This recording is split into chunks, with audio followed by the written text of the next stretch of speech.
We in here. We in here, y'all. We in here. And guess what, y'all? We ain't leaving without a victory. We ain't leaving without a victory. So y'all, hey, my brothers, put a smile on your face. Okay? Because Florida State, if we gonna do it then, we do it big then. Let's go, baby. I only have 2 words to say to you. No. I want him to look exhausted at all times. Well, Mike should, and he looks exhausted. Then you're happy. Good. You're paid $10 million a year, and you've done nothing these last 2 years but suck. You ought to be exhausted searching for ways to not suck. You ought not sleep more than an hour or 2 a night just to keep your bodily functions happening. You know, you have to be alive, so I imagine you got to rest a little bit. Other than that, you ought to be scouring the universe for ways to remedy the suck. So I don't care that he looks tired. He ought to look tired. He ought to look exhausted all the time. All the time. I ought to look at him like, my God, the toll it's taking for him to find his way out of the wilderness of loserdom, as it should be. Hey, I thought about titling this show, "What's the remedy for pulling yourself out of the suck?" Man, listen, first and foremost, shout out to Lakewood and Florida State alum Jeff Cameron, man. Shout out to Jeff, man. He's gonna give you 1 or 2 sound bites a year that you can hold on to. It's the ACC, Mike. It's the ACC, Mike. Go ahead. Welcome to another episode of Somebody Said Noles. Not Somebody Said Pod, not Somebody Said Canes, but Somebody Said Noles, the official football coverage show of everything Florida State football. I said that totally wrong, but whatever. Get the idea. Every week we're here, either Thursday or Friday. This week it's another Friday show. I'm joined by the one and only Pumpy Johnson. My guy, how you doing? Hey man, we 15 days away from figuring out what this whole thing is about, man. We getting closing in. 2 weeks for the rest of our lives. That's the title of this show. All right. Gonna watch Varsity Blues at the end of this show. Hey man.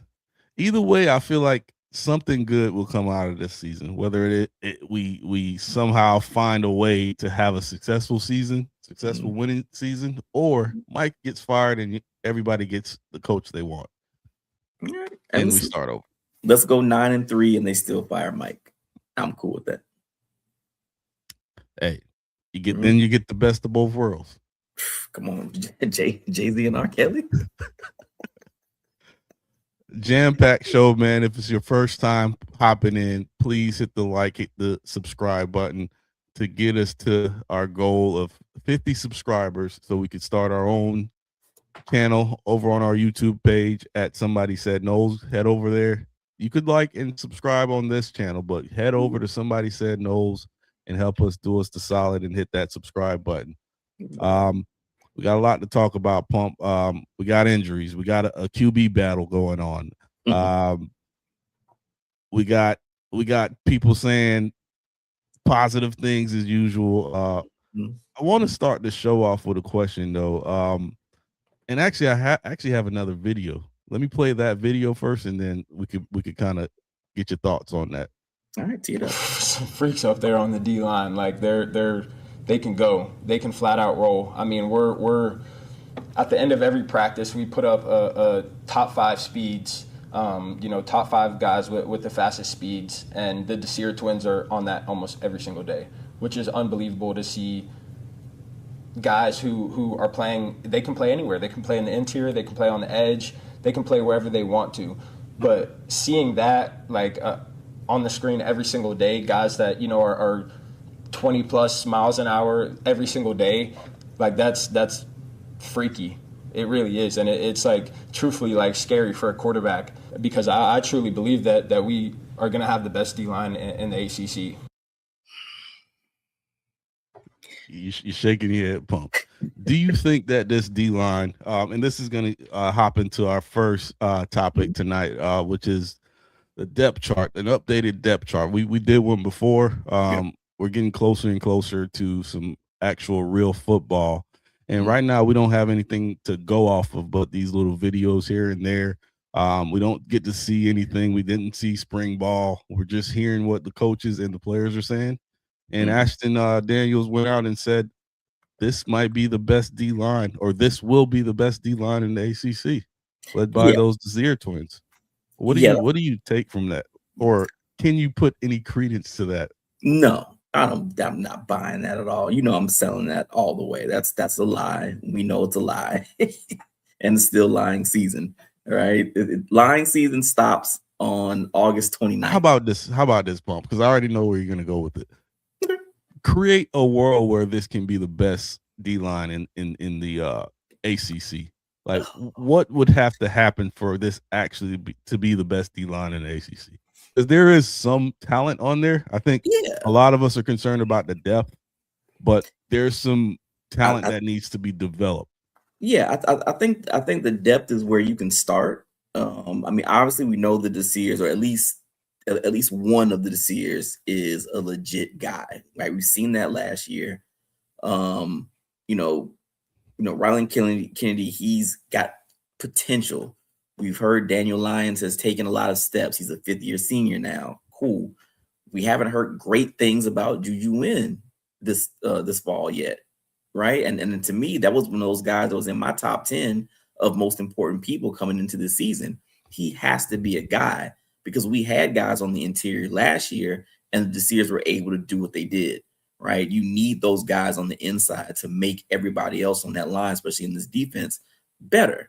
So if he's just going to be a guy, then, man, that's going to kind of suck, right? It's especially if we paid so much to get him, and this offseason we paid again to keep you. So at this point, I feel like you're just taking my money, right? So in a world where we have to be, or that we can be, I'm not going to say the best, a top 3 ACC defense or defensive line, the potential is there. The talent on paper is there. I don't know what we're going to get out of it. And again, right now they're going against this offensive line that even Herb Hand is like, yeah. So I don't know what to take from that, man. I'm trying to squeeze as much positivity out as I can. And the only thing I can harp on is I've seen one definitely proven guy and a bunch of wild cards. And if all those wild cards pan out, which is not how football usually works, but if 2 or 3 hit, that defensive line can be above average. And really for me, I think if 2 hit, that defensive line could be above average. If you go back to Jared Verse and Brayton Fitz, those were the 2 guys, and then everybody else around them played off of them. So if you get Mandrell to take another step, first of all, running 20 miles an hour at that size is already freaky, you know. And to have 6.5 sacks as a true freshman, not knowing what you were doing out there and not being a starter is a good foundation to start at. So if he could just build on top of that and develop another year, he's already going to be entering that kind of star-like stratosphere. You still got to do it on the field, but I'll put some confidence in he'll take another step and be a superstar within this conference. Not necessarily college football, but at least within this conference, he should be a top 5 defensive lineman. So you start there with him. I'm hearing things about Jalen Anderson. He was the number 1 defensive end coming out of JUCO. A little bit undersized at 6'2", but he's making plays.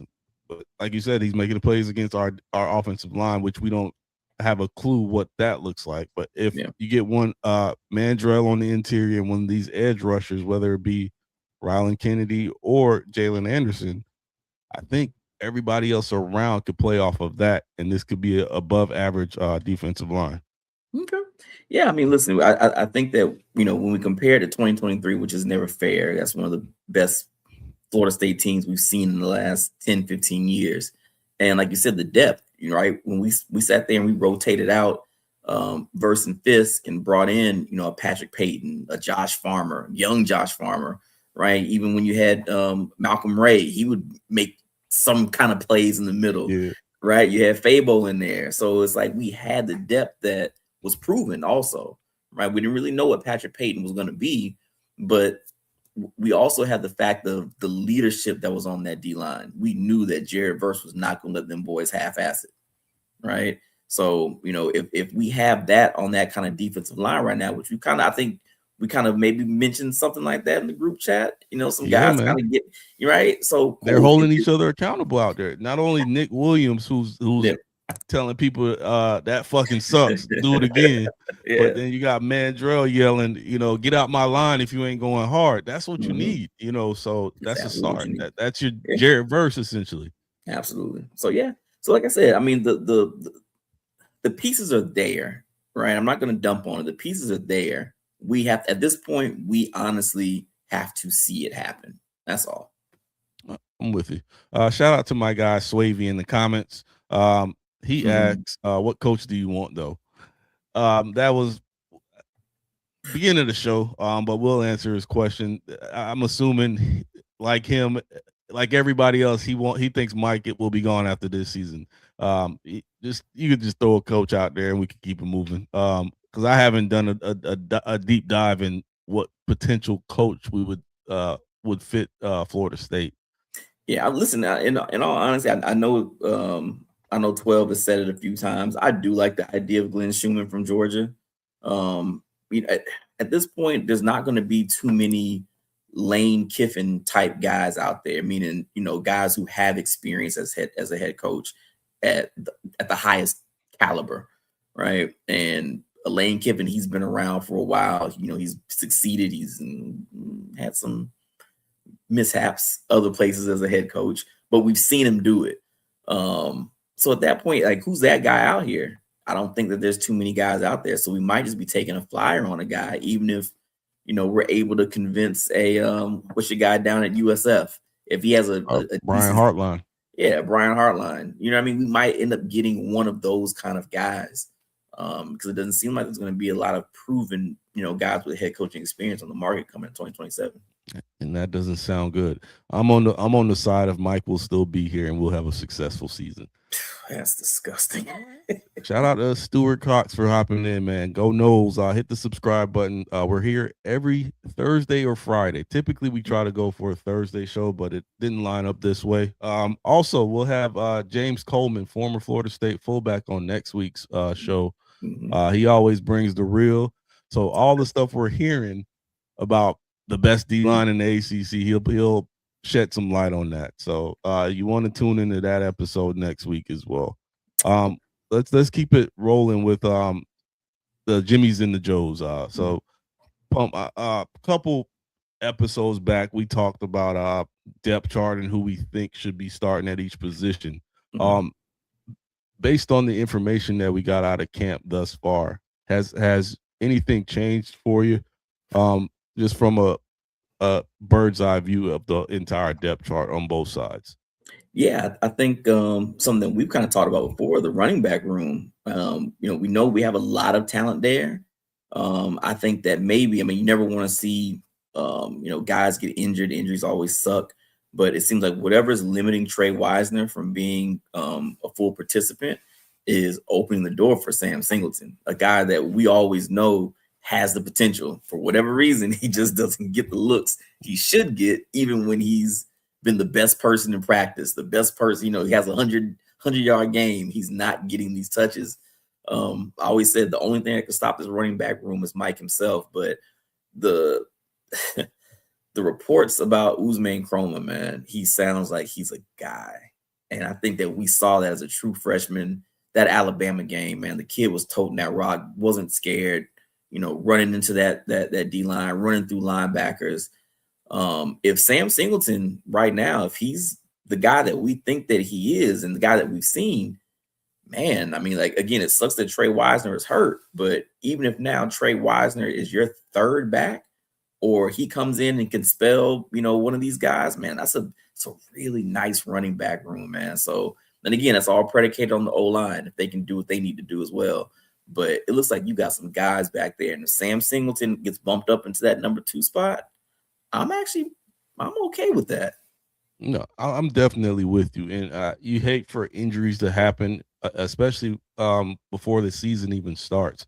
So hopefully, the Trey Wisner injury isn't too serious, but I think it's kind of a blessing in disguise in a way because Yeah. I felt like they were going to basically hand Trey Wisner that starting spot, Yeah. and the fact that this injury happened, it allowed Ooze, who the way they were talking about him seemed like either way he was the best back in camp thus far, but it kind of opened the door completely for Ooze to shine.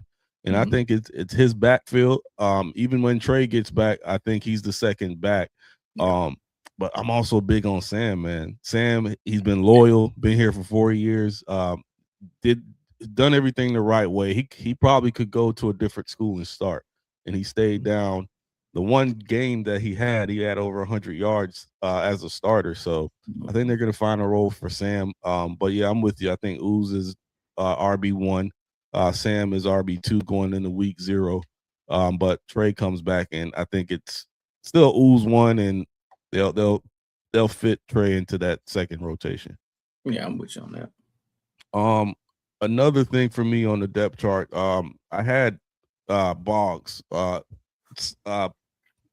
in there as my slot guy, but Mhm. I think it's more of a battle now with the emergence of Jason Lopez. Do you think they said Boggs came back out there and made some plays? He looks Mhm. good, Mhm. but do you think being out for so long and opening the door for a talented freshman like a Jason Lopez to come in, and it seemed like he hasn't made any mistakes. He's picked Mhm. up the playbook well, and every single interview we're hearing this kid's name.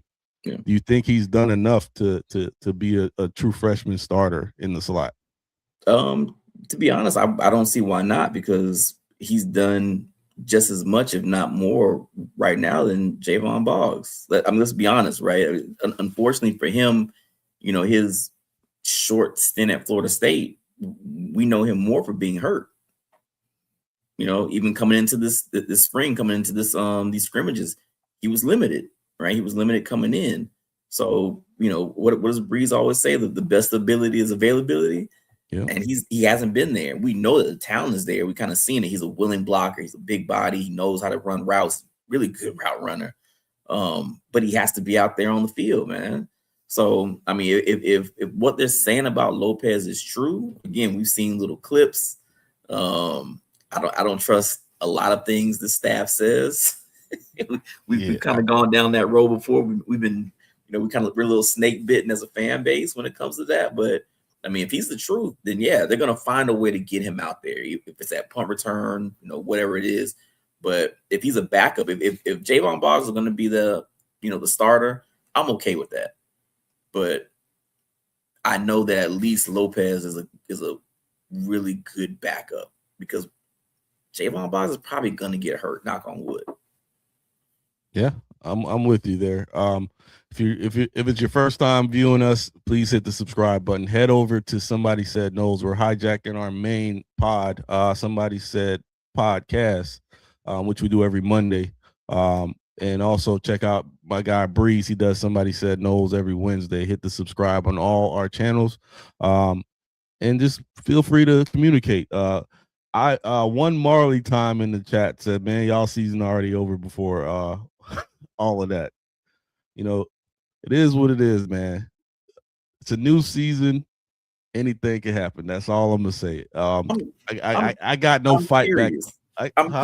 I'm curious to know who he roots for. Who one Marley Time roots I for. mean, I'm curious. we could almost kind of guess. Yeah. Canes fans, they got their chest out right now, which is understandable. It'd be funny if he's not a Canes fan. I should be a fan of somebody whack, Well, but it is what let it us is. know in the comments. One Marley time. And shout out to Deepwater 1301 hopping back in there with us this week. He said he holding it down for Breeze. Yeah, go ahead and sell out in the comments like you did last week. He's All a right, Pump. Notre Dame Any other he's a thoughts Notre on Dame the fan. depth chart from a bird's eye view? I got one more position that I thought going in. Those starters were set, but based on the information in camp, I think at that linebacker position next to Chris Jones. They're talking about Caleb Lavallee a lot. Chris Jones even went out and said he reminds him of Luke Kuechly. I'm not doing I feel that. like that's kind of racist. You just picked the greatest white He's a linebacker good of white all time. linebacker. Right. Now, I he's probably going to get Urlacher comparisons pretty soon. Yeah. Man, listen. Don't just say that he's a really good player. Don't compare him to nobody. Luke Kuechly is a Hall of Fame linebacker. Yeah. Like, stop. Just stop, man. It's like a white slot receiver. Oh, he's Wes Welker. Stop. Come on. But the thing is, again, lying season aside, we've heard good things about the kid last year, right? We heard about his talent. We heard what he has the potential to be. Again, he was just injured, right? So, I mean, we don't know until we see him out there on the field. Listen, if he's that, and if Chris Jones is who he's supposed to be, you're wearing that number 10. You better be something, bro. We gotta represent Garrett Brooks. You gotta represent that number 10. So, listen, if he's give me Kalen DeLoach. If Chris Jones is gonna be Tatum Bethune 2.0, if you're Kalen DeLoach, I'm okay with that. Give me that. You know what I mean? Yeah, I'm okay. I'm okay with that. But again, let's see it, because we've heard it. We've heard it for the past, season and a half. Yeah. Let's see it on the field. And it's really disappointing for Blake Nicholson and Omar Graham.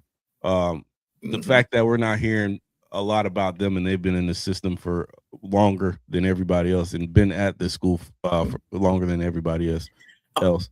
Honestly, I'm okay with that, because to me, if that's our depth pieces, I'm okay with that. You get what I'm saying? Yeah, to me, got the experience. Yeah, to me, it's like now all of a sudden, if Daniel Lyons is a depth piece, well, I've seen him before. He's growing, blah blah blah, whatever. I know what to expect of these guys, instead of coming into the situation where we're looking at a whole bunch of guys and we have no clue what they're going to be. You know what I mean? I'd rather have that. I'd rather have him as the third linebacker, instead of trying to figure out what Lavallee's gonna be. You know? Yeah, so I'm actually okay with that. Okay. Yeah, Deepwater Lopez we feel like he's a guy. We alluded to him before you hopped in. I want him to start, but I still think they might give it to Boggs, but I think it's gonna be a competition. Yeah. Lastly for me is that quarterback battle, that silent quarterback battle for the backup spot. There were some videos that went out, and we're skipping all over. We're jumping defense and offense, but there was a couple videos that went out this week, and Malachi Marshall was taking second snaps. He was not taking second snaps, but he was the second quarterback throwing. And a lot of people are making a big deal about that. Do you feel like Sperry kind of opened that door after, or the motivation after losing in spring to Ashton kind of killed his fire of wanting to compete?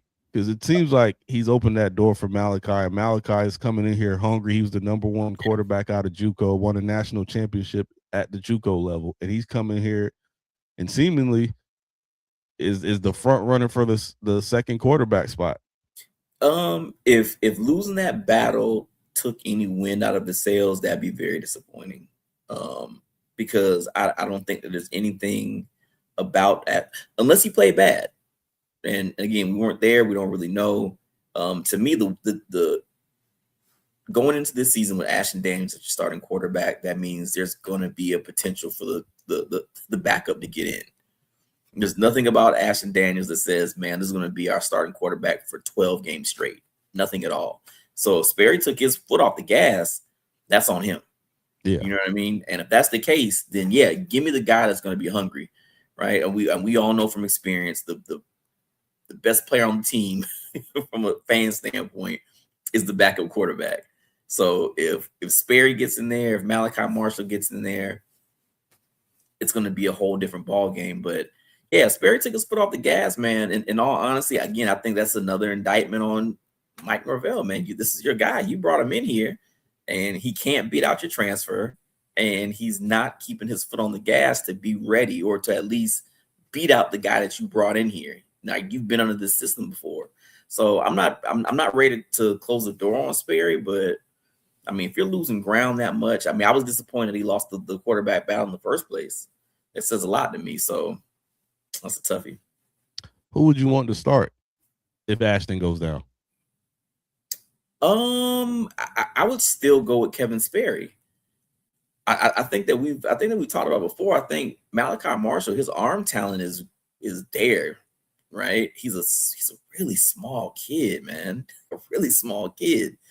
And then Sperry, he's played before. He's got the arm. We've seen him run. I think that he has the talent to do it. I was championing him to be the starter. There's no need to go out and find another quarterback, right? If we had a quarterback competition with him and Malachi Marshall, I would have been fine with just that. I would have actually probably had more confidence in this offense going into this season if we had him at quarterback over Ashton Daniels, which might sound crazy because Ashton's been a starter. He's been in college football for 4 years. It's fine. But there's nothing about him that makes me say, oh, man, he could take the next step. I think Sperry can still take another step. He's young. He's a redshirt freshman. No, I'm with you. And we did see Sperry go into that Stanford game and it got them down the field. You know, it didn't look pretty, but I think there's some gamer in Sperry. It's just one of those things where where Mike's career is, he doesn't have time to develop a young quarterback. Unfortunately, you got to find guys that's ready to go now. Yeah. So it might be one of those things where Sperry, I could see him transferring. Yeah, that's unfortunate. And then he'll be on our watch from deep water. We kind of already touched on that real quick. But I can make an argument for it because I feel like Canes fans, they're going to say they have the best D-line in the ACC. And they're probably right. But you know what? I won't even do it. Okay. All right. They have the potential to be a very good defensive line, but the best the best in the ACC is I don't know. That's tough. That's tough. They got pieces. All right, Pump. Anything else on this depth chart that you think have changed since the last time we talked about it? No. I think that we know for the most part. I mean, outside of offensive line, which I mean, we'll see what that's going to be come starting day. Whatever Herb rolls out there is obviously going to be the best 5 guys. I trust Herb Hand and his evaluation. Again, to me, it's all about playmakers, which I think we've talked about the last couple of years. It's really disappointing to be a Florida State fan. And you're used to having so many playmakers at the skill position, right? Outside of Deuce Robinson, we have a lot of guys with the potential to do stuff, but it's very rare that a Florida State team just doesn't have a plethora of weapons, and we just don't have that. You know what I mean? We have a lot of guys who we hope can do it. We hope Mekhi Danzey can take a step. We hope Javon Boggs stays healthy. We hope Jason Lopez is the guy that we think that he is, right? And then hopefully Mike doesn't handicap Usman Kroma and Sam Singleton. It's a lot of hope in that. And the only thing that we know for sure is Deuce Robinson. And that's just a very rare thing for Florida State University, man. And Deep Waters is in the chat saying Deuce is slow. Right, bro. And I don't know what you consider slow, but is a midget. I mean, what are we doing right now? Yeah. Deuce had 1,000 yards in how many games last year? What are we doing, bro? He can't be that slow if he was running by guys all year long, But hold on.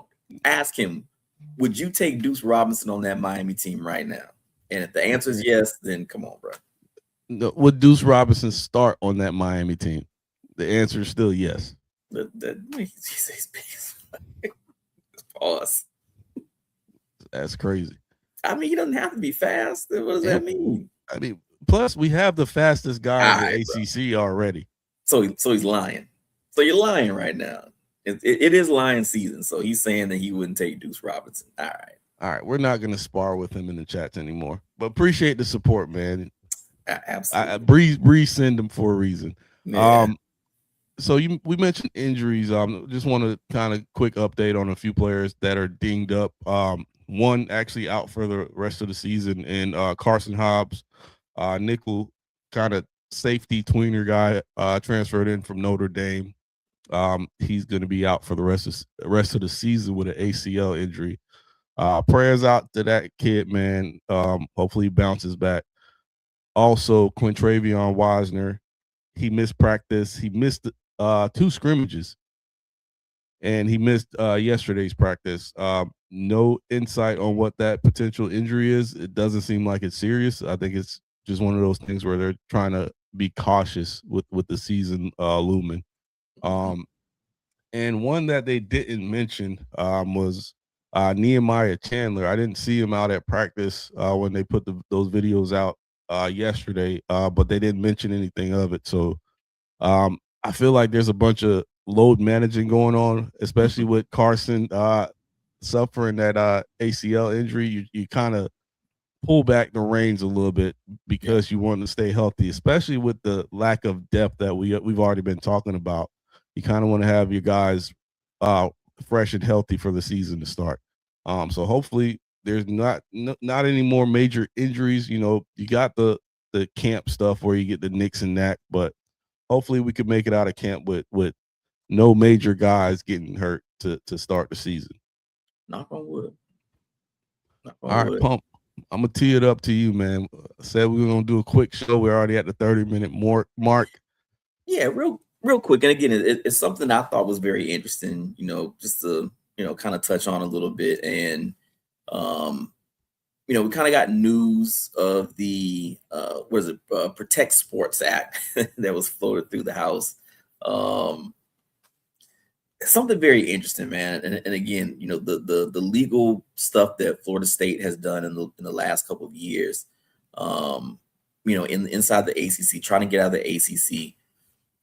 It feels like a lot of the legal gymnastics that we went through, and it took a lot of arrows for a lot of people. It's like the stuff that we did or stuff that they did is not going to be able to help us right now. And it's unfortunate because, again, it's something I kind of wanted to ask JC, because it's like the projection of Florida State going to the future.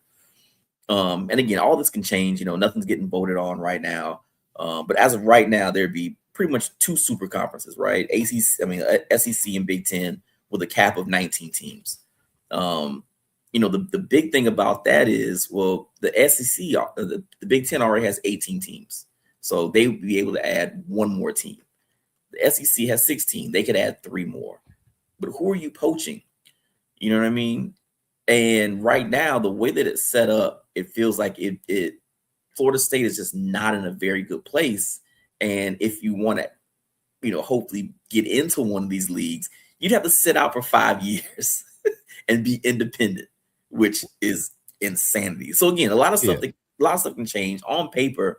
Again, it's just something to talk about, but it's unfortunate that right now, where Florida State is as a program, it doesn't seem very appetizing for any of the Power 2 teams to want to get Florida State. Forget the brand, forget the logo, forget everything else. As of right now, there's 4 of the teams that you can probably name that makes more sense to the Big Ten and the SEC, and that's very unfortunate to me. What 4 of those? You can't say forget the brand, forget the name, forget the logo, because it's almost like, I'm a Lakers fan, so it's almost like that 10-year slot where we went without making the playoffs, but the value of that team never changes. So I understand that Florida State is down right now, but if you take into account the tradition, the fact that fans still come out and pack that stadium out year in and year out until things just go awry. But you got to you can't look at it from now because we don't know if Mike is still going to be there or not. You get the right guy in this building, and what Florida State brings to the table from a viewership perspective. What this fan base brings. This is an SEC level fan base. It's just the product on the field has been shitty. So Florida State is in a talent rich state. And I think the tradition and the history of Florida State is very appealing to the SEC. I think the three would easily be Miami, Florida State, and Clemson. What other teams would you go try to poach, unless it's out of spite? I don't think it's necessarily out of spite, but at the same time, I mean, if you're poaching these schools, and think about it this way, there's schools in the SEC and Big Ten that have even their academic standards, right? UNC is there, Duke is there. Right now, basketball is doing really, really good in the SEC. Can you imagine right now the SEC? You just had Florida win a national championship. You had Alabama a few years ago. Imagine adding to the SEC the moneymaker that is Duke and North Carolina, right? If you're talking other sports, Florida State, they got robbed of a national championship in basketball.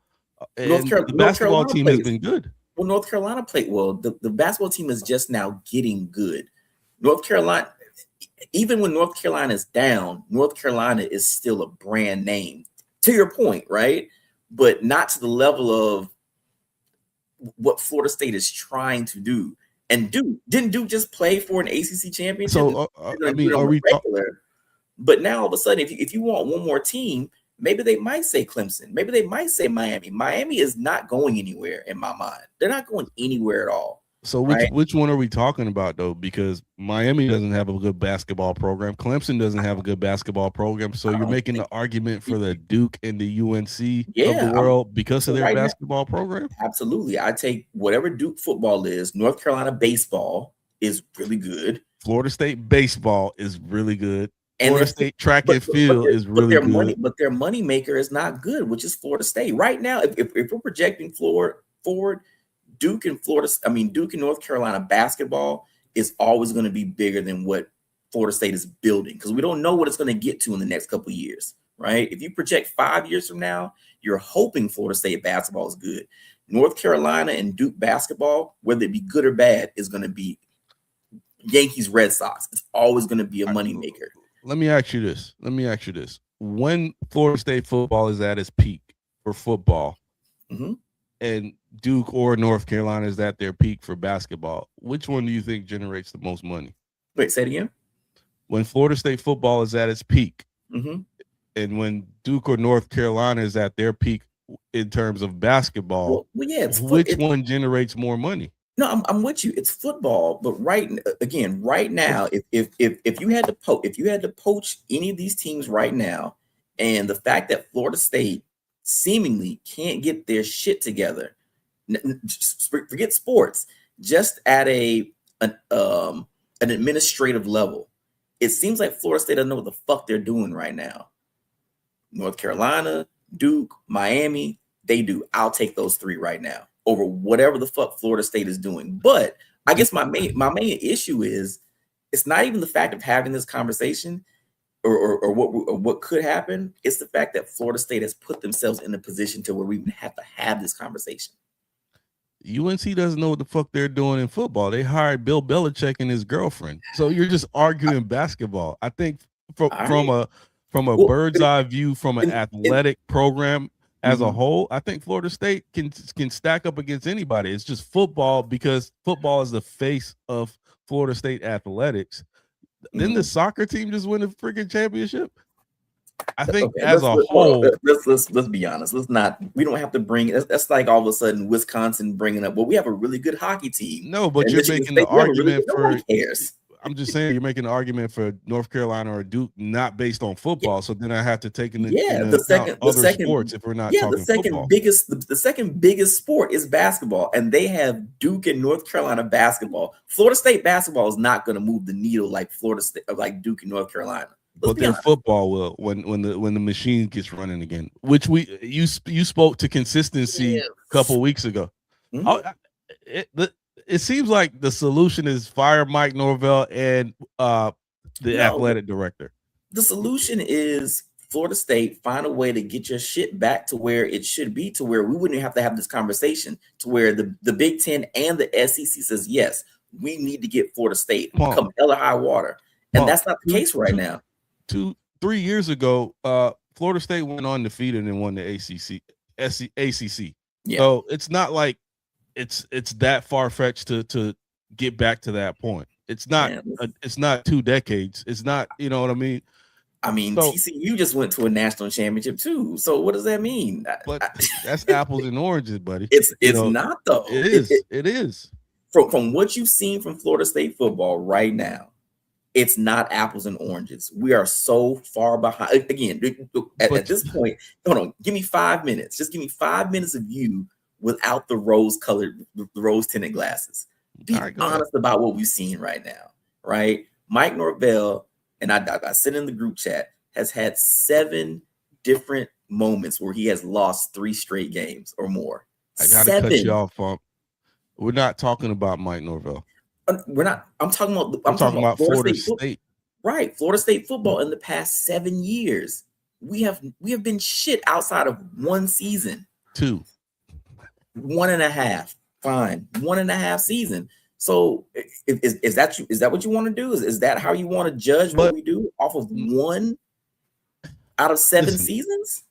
But I think we live in a microwave society where Miami hasn't won anything in 2 decades, and they have 2 good seasons, and all of a sudden they're the darling of college football now. That's not fair to say. You know, you can't. Yeah, it's been 7 rough seasons, but it wasn't 2 decades. You know, so I think Florida State's brand, with the right management, with the right leadership, can survive and thrive in the SEC. Okay. That's your we'll agree to disagree face. Yes. Like I said, man, the bill, it didn't pass anywhere. It's going to be revised 85 million times. That number 19 can easily change to 24, which means Florida State is going to be one of those teams. You know what I mean? But like I said, for me, it's as of right now. If they had to vote right now and everybody said yes and it passed through, and this is exactly what the NCAA was going to do, it is kind of shitty that one of the high standards of college football is in a position to where they could be left out, right? Again, it's the same way you can make an argument that we should be there. There's a bunch of people that will make an argument and say, well, they shouldn't be there. Whereas before, you could never say that about Florida State University. And that's what's disappointing. No, in this moment, we don't deserve to make it to get that opportunity. And we don't deserve nice things right now. Yeah, I'm looking from a long-term perspective, but I get what you're saying. Well, we were well over our 30-minute step. We typically try to go. But I do want to close it out with a couple buy or sell. Just a quick rapid fire. Right. Buy or sell. Ashton Daniel goes for 500 yards rushing on the ground this season. I'll buy that. Buy or sell. Mekhi Danzy goes over 1,000 yards receiving. I'm gonna sell that. Buy or sell. Jabril Rawls gets 4 picks this season. Ooh, that's a good one. I'll buy it. All right, 2 more. Buy or sell. Mandrell Desir gets over his 6.5 sacks from last season. Oh,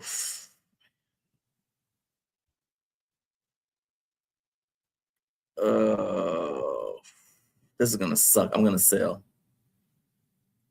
I can see that. Lastly, buy or sell. Chris Jones gets over 100 tackles this year. Buy.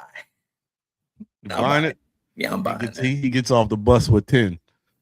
I mean, easy. Easy. All right. Someone had the sneaker kid. Is that 12? Someone had a question in the chat. Nobody. So again, they're not replacing any teams. They just be adding to it. But yeah, as of right now, Florida State will replace Mississippi State in the SEC. And the Big Ten, we would replace Who's ass in the Big Ten? Oh man, what team is super? Maryland? Purdue, Purdue? Maryland, not West. I think they'll keep Wisconsin just for Yeah, you're gonna the keep history. Wisconsin. We're gonna replace Purdue in the Big Ten. We get rid of Purdue. Yeah. Shout out to Drew Brees. I can't name another player. I was gonna try to tell that. From Purdue? Purdue? I got nothing for you. Oh, Mike Allstott. There we go. Oh, did he go to Purdue? He did. Yeah, that's all right. All right, well, there you go. All right, we'll end it on that, man. Appreciate you as always, Pump, man. Talking Florida State football with me. It's been a long off season. 2 weeks. 2 weeks. 2 weeks, man. 2 weeks for the rest of our lives in Tim Tebow's voice. Please like, share, subscribe. Head over to our YouTube channel at Somebody Said Noles. This is not our main channel. We're just hijacking our Somebody Said Sports show, which we do every Monday. Also check out Canes. Somebody Said Canes. Every Wednesday, our guy Breeze, he does a Somebody Says Canes show. Go check that out. Go hate watch if you're a Florida State fan. If you're a Miami fan, go check that out. And also, again, subscribe to our YouTube channel. Next week we got James Coleman, former Florida State fullback, hopping in with us on the show. He's going to give us the real. He gets on our show every year and he tells it like it is. He saw the Jacksonville practice, so I'm excited for that episode. I feel like I'm not going to say I'm going to be relieved after hearing what he's got to say, but it'll put some things into perspective for me. So I can't wait for next week's show. Next Thursday at 9:00, we'll have James Coleman, former Florida State fullback, on the show with us. Pump, any wise words before we head on out? If you haven't stocked up on liquor already, I would suggest it. That's not just for hurricane season. That's just for Seminole season. Get your preparations ready. Shots for every touchdown. We're doing positive shots this year. Positive shots, no negative shots. No negative shots. All right, done. That means we're gonna be sober a lot. I'm your guy, Uncle Bayless, the man to my right or left, the one and only Pumpy Johnson. Yes, sir.